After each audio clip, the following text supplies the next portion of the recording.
Welcome!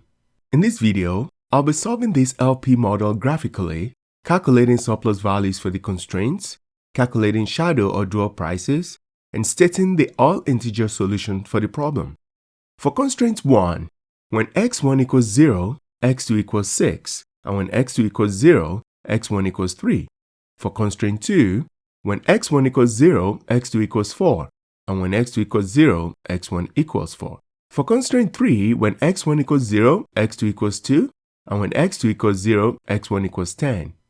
Here's the line for constraint 1, for constraint 2, and for constraint 3. Since they're all greater than constraints, the feasible region will be in the right upper side here, and the candidates for the optimal solution will be these 4 extreme or corner points. Because points 2 and 3 are pretty close together, I want to be a little careful and investigate every single point. The coordinates at point 1 are 0, 6 and 10, 0 at point 4. We can also see here that there are 2, 2 at point 2. For point 3, we can solve the two lines simultaneously. Multiplying the first equation by 2 and subtracting from the second, we have x2 equals 1.5 and x1 equals 2.5. Plugging these points into the objective function, we see that point 1 provides the minimum value of the objective function. So the optimal solution occurs at point 1 with x1 equals 0 and x2 equals 6, and the optimal objective function value is 6. Now for standard form. Since these are all greater than constraints, we introduce surplus variable for the 3 constraints by subtracting s1, s2, and s3 from the left side and changing the inequalities to equalities. Substituting the optimal solution, we have surplus values s1 equals 0, s2 equals 2, and s3 equals 40. As a result, only constraint 1 is binding because it has a surplus value of 0. And on the graph, we can see that of the 3 constraints, only constraint 1 touches the optimal solution point.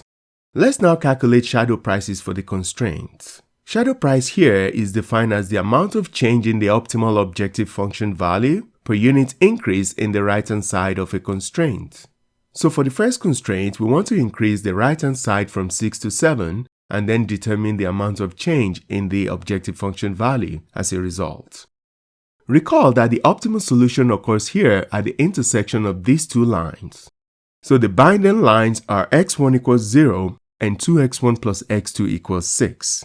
When calculating shadow prices for a constraint graphically, we increase the right side of the constraint by 1 and solve its equation simultaneously with the equation of a binding constraint. So for constraint 1, we increase its right-hand side to 7 and solve it simultaneously with x1 equals 0.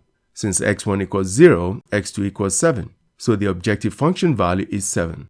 We then subtract the old objective function value from the new one to obtain a shadow price of 1.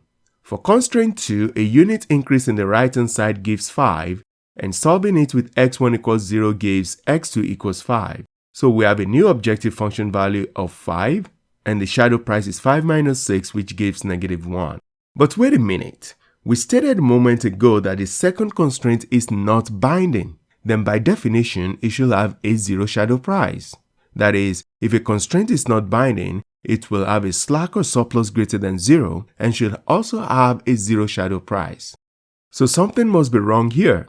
The shadow price should be 0. Let's take a look at the graph to see where the problem lies. If we increase the right side of this constraint by 1, we have this new feasible region. The point 0.5 occurs here, which is outside the feasible region. Therefore, it cannot be a new optimal point. In essence, the optimal solution remains here at 0.6. Note that if you have solved it simultaneously with the first constraint here, which is also binding, your solution will be 1.4 here with an objective function value of 9, which is also not optimal. Therefore, the optimal solution remains at 0.6 and the objective function value has not changed. So the shadow price for constraint 2 is still 0. Consequently, we don't need to bother calculating the shadow price for constraint 3. It is also not a binding constraint, so it will have a shadow price of 0 as well.